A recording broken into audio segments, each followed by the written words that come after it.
जदि जड़े अंध आउ जड़े अंध को बाट पढ़ाए उभय खापरे करिवे। Praise the Lord.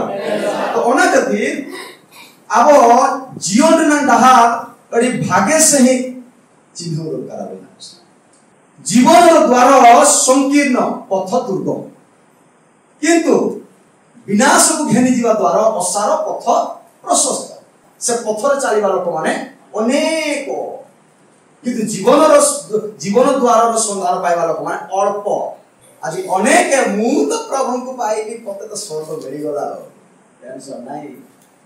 सदाप्रभु यही कथा कहती मु पढछु तुमे माने पथ मानर मध्य ठिया होय देखो आ पुरातन पथ मानर विषय पचारि कह उत्तम पथ काहि ओ तहिरे गमन करो तेरे तुम्हे माने आपण आपण प्राण रे विश्राम पाइबो। समस्त कहबा विश्राम पाइबो मात्र से माने कहिले आम्भे माने तहिरे गमन करिबा नाही।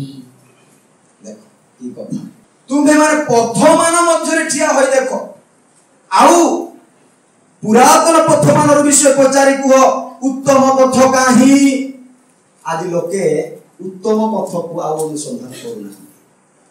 आज विभिन्न पथ गुड़ा सब बाहर जीव भविष्यवक्ता कहती पथ मान मध्य ठिया से पुरातन विषय पचारि से पथ कहीं से जीवन पथ कहीं आम देखा से पथ गुड़ा अनुसंधान करवा। जो पथरे भाववादी माने गले जो पथरे प्रेरित माने गले जो पथरे आद्य मंडली विश्वासी माने गले जो पथरे यीशु ख्रीष्ट गले से पथर पथी को क्या आमे हालेलुया ऐसे नुआ नुआ पथ तेणु करी अनेक पथ ऑडिट हेला हार लगे विभिन्न पथ बाहर जाय सब पथ जीवन को घेरी जीवन है। तो प्रेज द लॉर्ड। मु जो वाक्य प्रचार करछि से वाक्य को भी टिके देखो को पथरे हमको नउछि जीवन को नउछि ना एपडे असार पथवार को नहीं जाउछि। प्रभु प्रभु को दास माने सत्य प्रचार करते से मानकर वाक्य टिके कटुथि सत्य वचन कटु वचन। Hallelujah praise the Lord.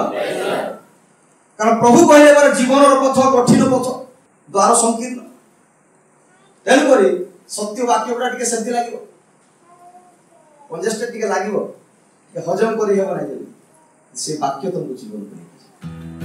Amen hallelujah.